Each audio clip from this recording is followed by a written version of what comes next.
Good morning. Happy Monday. It is such a dreary day out today, so I decided to turn on my Christmas lights that I have on all year round to try to make it a little bit better in here. I'm going to read the next two chapters of our book, Angels Don't Know Karate. Let's jump right in. Here we go. So chapter 7. Here we go. Chapter 7 is called Perfect Job for an Angel. Howie and Liza tiptoed across Mr. Mason's backyard. They stooped low when they went by a window. It means they bent down. They found Eddie and Melody crouched under the giant evergreen tree in the front yard. They peeked around the low-hanging branches and watched Miss Michaels blow her whistle to stop traffic. "She's the prettiest crossing guard in Bailey City's ever had," Howie whispered. "She has golden curls," Melody said, "just like an angel should." "But she's not an angel," Eddie said. "I told you, angels aren't crossing guards." "Crossing guard is a perfect job for a guardian angel," Melody said. "She even has a golden halo." Those are just earmuffs. So here we go. So there are the kids. Okay, and there she is down there. They watched Miss Michaels hold up her arms while a group of first graders walked across the street. "Don't you see her wings?" Melody asked. "That's only a baggy cape." So here, I'll let you get a closer look. "That's only a baggy cape," Howie told her. "Or maybe," Melody said, "her coat sleeves have to be extra big for her to fit angel wings." "Maybe she just has a lot of muscles from breaking stacks of wood," Eddie said. He karate chopped an evergreen branch near his head, but didn't break. "She should karate chop your thick skull," Melody snapped. "Shh," Liza warned. "We're not supposed to be fighting. We're supposed to be spying."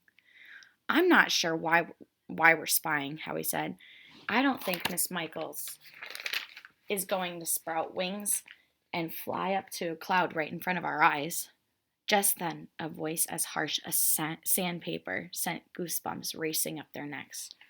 "What are you doing on my property?" Liza screamed, and Howie grabbed Melody's arm. Eddie fell down in the snow and pulled his coat up over his head. "Answer me," the rough voice snapped. The four kids looked into the mean gray eyes of Mr. Mason and gulped. All right, chapter 8. Oh, yeah, we have time. Chapter 8 is called Mr. Mason's Dinner. Mr. Mason pushed his cap back and squinted at the kids. His gray eyebrows came together in a bushy arch. He stuck his wrinkled face down close to the branches. "This is it," Liza squealed and hid behind Melody. "We're going to be meatballs for Mr. Mason's spaghetti," Eddie said. "What kind of trouble are you up to in my yard?" Mr. Mason shouted. We're sorry," Howie stuttered. "We didn't hurt your yard."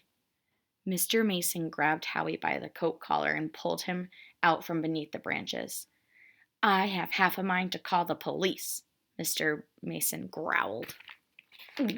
He's mean. Here we go. "I doubt that will be necessary," said a sweet voice. It was Angela Michaels. She had her hand on Mr. Mason's arm. "The children were just playing. There's no harm done. Let me fix you a cup of heavenly tea," Miss Michaels said, gently leading him inside his front door. "I'm sure you'll feel better." "Let's get out of here," Eddie hollered. The four kids scrambled out from the bushes and raced down the street. They didn't stop until they were at the next corner under the streetlight. "I thought we were goners," Liza panted. "We would have been if Miss Michaels hadn't saved us," Howie agreed. Melody put her hands on her hips. "See, I told you she's a guardian angel." Eddie rolled his eyes. "You're not going to start that baloney again, are you?" "It's not baloney," Melody said. "She's an angel with a mission, and I figured out exactly what her mission is." "What?" Liza asked. "She wants to help Mr. Mason make friends," Melody told them.